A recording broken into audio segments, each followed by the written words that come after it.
Let's take a look at persistent problems and how it actually affects your relationship. Let's say you have a conflict. There's a certain conflict that you seem to have over and over. When you're having this conflict, I want you to become mindful of your experience inside of this conflict and see if you can bring some awareness to how this conflict keeps occurring over and over. From the neuroscience side of things, what's happening in your brain is the first time that you have this conflict, your brain pays attention. Your subconscious mind actually remembers everything. There's a part of your brain called the reticular activating system that picks up patterns. And so the next time you have a conflict that's similar, or it might be the exact same conflict, this part of your brain, the RAS, takes note of the similarities and the patterns of this conflict.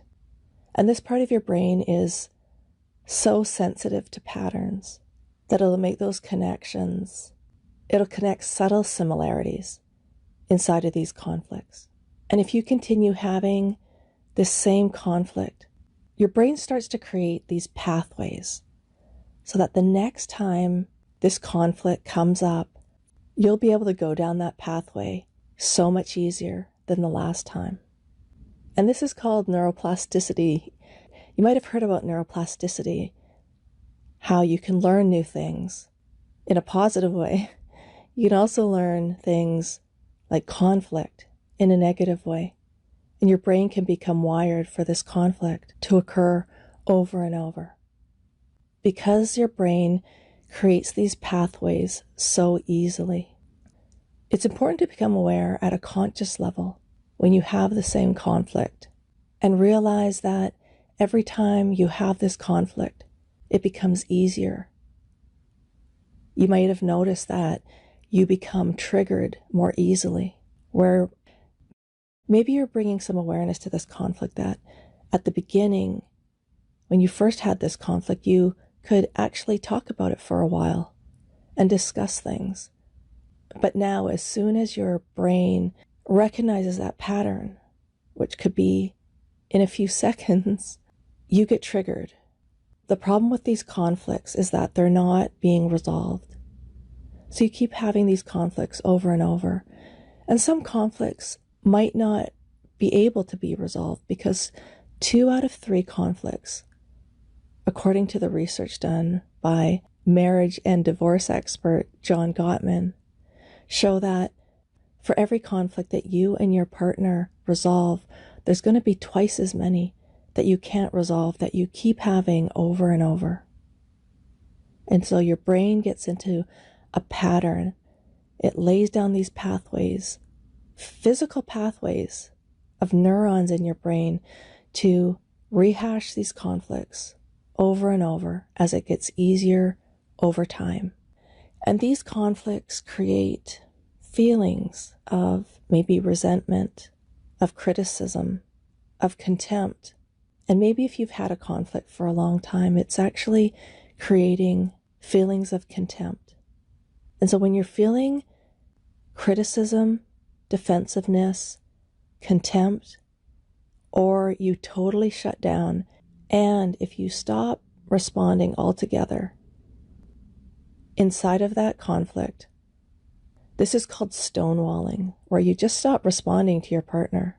You tune out because emotionally you're so flooded that you can't even think straight, that you just have to tune out because your emotions are overwhelming.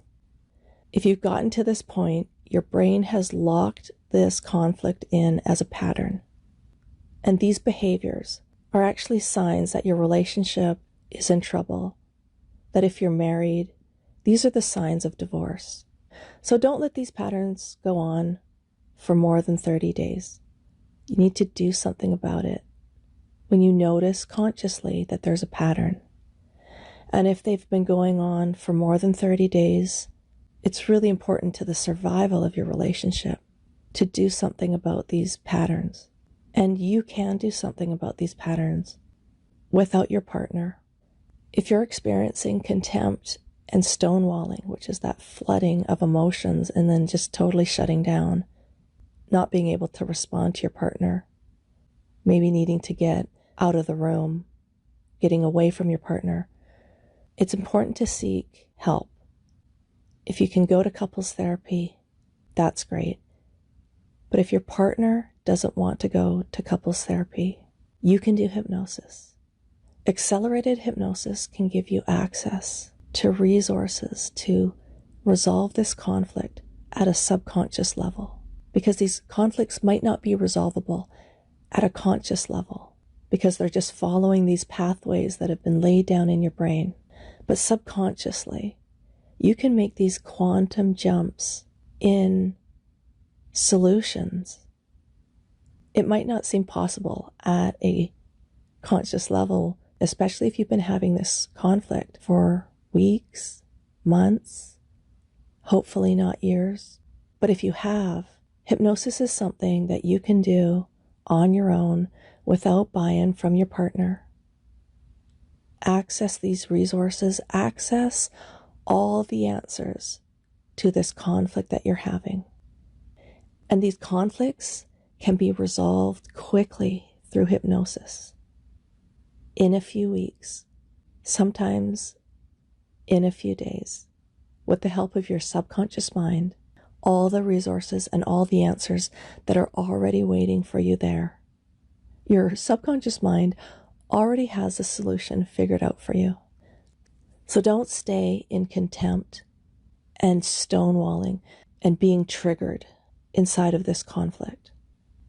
It might be time to try accelerated hypnosis. Let me know if you have any questions, and we'll talk soon.